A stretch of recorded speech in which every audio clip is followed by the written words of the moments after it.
My dad thinks I complain too much too. I'm like, look, the only reason why I'm still sane is because I'm complaining. But like, I'm also complaining with the thought of making it entertaining so that it's easier for the other person who's listening to digest. So I'm not being like full on anger. I'm like trying to make it funny so that you're like, oh, I'm so sorry. That sounds really rough. Ha ha ha. And then we can move forward. So it's done with much planning in my brain, okay? Your complaining gives me energy. That's great. See, win-win. Like, I get what he wants. He just wants me to be happy and at peace. I totally want that for myself too. I don't even want money. Maybe if I'm happy and peaceful, I might even just marry some ugly husband. That's fine, as long as they're nice. That's a bit of a stretch. Like, maybe not. I don't know. I want everybody in my chat to live a happy and comfortable life. How do you know when you're at peace? Oh, you will know. You know who's always pretty much at peace? Diego. Let me just talk about him. He's the most peaceful friend that I have in my circle. One time he lost his wallet. Okay? He just lost it. He like forgot it somewhere. And then he didn't realize until like half the date was over. And I was like, oh my god, you lost your wallet in a foreign country. And he's like, yeah, kind of sucks, but you know what? It's okay. I can't hear that shit. I'm like, you motherfucking bitch. Say it again, I'll stab you. What the fuck? What kind of reaction is that? Well, I was like, you just lost your wallet. Hello? Hello? He was like, why are you more freaked out than me? I was like, because you lost your wallet. That's where all your money is. That's where your ID is. That's where all your personal information, your address, all that shit is in that tiny ass wallet. And you just lost it. And it's not like you live here. You gotta leave soon. So like, once you leave, you're not gonna have any chance of finding your wallet, you know? He literally sat me down. He's like, look, I need you to listen. It's gonna be okay. The most important thing is that I catch my flight. I have my phone, so I can still pay things off of my phone. I just have to go home and renew all these things and it'll be fine. I guess the only thing that's kind of difficult would be this one card, but I'll figure it out. It's fine. I don't know why, but the more positive he was about this, the more pissed off I was. Not at him, but just like at his like demeanor, you know? I was like, there's no fucking way you are doing some Buddhist monk shit right now. Like, no, no, no. And that's how you know when you're at peace, okay? You know, that's the thing about me. If you don't panic, I will. But if you panic,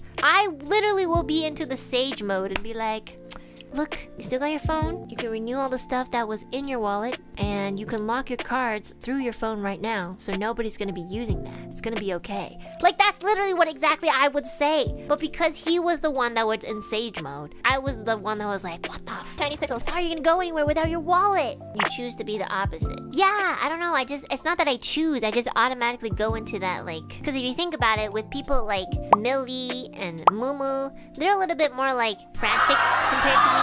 That's why when I'm around them, I'm calmer. If Millie has like something that's panicking her, I'll be like, it's okay, babu. I'm gonna help you with this, you know? But like, that's why when people are more like calm than me, like people like Diego, for example, I freak out more in front of them. It's just like, I'm just trying to complete the circle.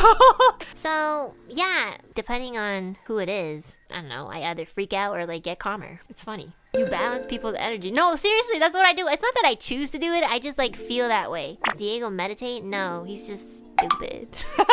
He's just really peaceful. You know, when something bad happens, he's like, you know what? Lesson learned. I'm like, fuck you, bitch. Fuck you. You know, sometimes he's like, yeah, this girl like really fucked me up. And I'm like, yeah, say that again, bestie. I got you. Let's go fuck that hoe up right now. And he'll be like, but it's okay. I learned my lesson. I'm like, this isn't a lesson to learn. This is a lesson to give. We gotta give it to that hoe right now. Let's go. And then he's just like, no, I really needed to like learn from this lesson. And I'm like, okay, that's great. I don't care if you learn something or not. I just care if that hoe learns something. I'm after you. But you know, sometimes when my other friends are like, yeah, I don't know, like maybe like they're ignoring me and stuff like that. And I'll be like, no, I think you're just overthinking. I think this is a you problem. So it's funny. I don't know. I'm just like always confused. This is the lesson to give. I mean, like, yo, I'm gonna tell you guys right now, if anybody ever fucks with any of my besties, like you go up to my bestie and you like fuck them up, okay, in a negative way, not like fuck them up like you make them happy, but like you fuck them up and you like piss them off or upset them. Oh, it's coming, bitch. I'm coming after you. I'm like Asian Walter White. I'm coming. I'm not making the marijuana part. I'm just coming at you with like a lot of anger. You know what's really funny? A lot of my friends will be like, oh my god, you know, you will say all this shit, but then in front of the person, you're gonna be like, look, I need to talk to you. Can you tell me why you did this? Like, before I meet the person that I'm mad at, I'll be like, yo, I'ma fuck him up. Like, this is a calling. You called. I'm here. And then I'll sit in front and be like, so please tell me why you decided to do this thing that, like, affects everybody around you negatively. That's literally what I do. It's so funny. Sometimes I don't realize it until somebody points it out. I'm like, oh my god, you're right, I do that. Like, right at their doorstep, I'm like, yeah, I'm gonna fuck this bitch up. And then I knock on the door and be like, hello, I would just like to discuss with you about, like, why this problem has occurred. It's so funny when I think about it, but in the moment, it flips so fast. I will never go up to someone's face and be like, yo, I'ma fucking stab you, you know? I'll do that at their doorstep. But once they open that door, I'm like, okay, let's sit down and talk about it. I remember Babu being at one of these like situations, and my other friend was like, oh my god, I've never seen you so mad, like please don't punch them in the face. And Babu would be like, no, it's okay, that's what she does, she just like vents it out, and then when she talks to them, she's just gonna be like really calm, don't worry about it, she'll never do any of these things. And I'm like laughing inside because I'm like, what? She knows you too well. I know, she knows you better than you know yourself. That's so true. That's why I think on stream, because the way that I am on stream is the way that I am in front of people's doorsteps, you know? That's why I think a lot of people who don't really watch my streams that often, they'll be like, oh yeah, Anna would beat your ass. Like, I would in my head. In my fantasies, you're already dead. But in reality, it's a different world. I gotta sit down with you with like lovely, lovely comfy pillows and we'll talk it out. And then if we can come to some sort of agreement, I call that as a win. Honestly, Sam, I go from being unhinged to diplomatic. What happens if you can't come to the agreement?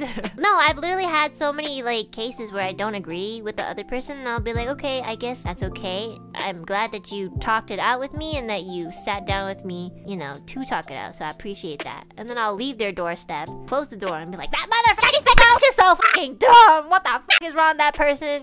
I hope you go to hell. Yeah. What? I gotta be like, you know, I can't always be diplomatic. I gotta be like unhinged somewhere. I hope you scream that far away so they don't hear you. Well, I feel like the fact that I sit down and try to talk to them, you know, it's good enough. If you ever want to talk, I'm always there. But if you're just gonna be like weird, then I'll close the door and like vent it out. Just like imagine me opening up a window and being like, you Chinese pickles, and then just closing it. I'm done. I'm over it. I feel like that's healthy. Sometimes people will have a problem with you, but they don't want to talk to you or confront to you about it. And I'm sure we've all been in that sort of position where like, you know, somebody's kind of avoiding you. I will go up to that person and be like, hey, I think we need to talk. Sometimes it doesn't work because they just don't want to and I can't really force them. But like, if they are willing to talk, they already have much of my respect because it's really hard to sit down and have a real conversation. But for the people who like refuse to sit down and just want to be non-communicative, that's not a word.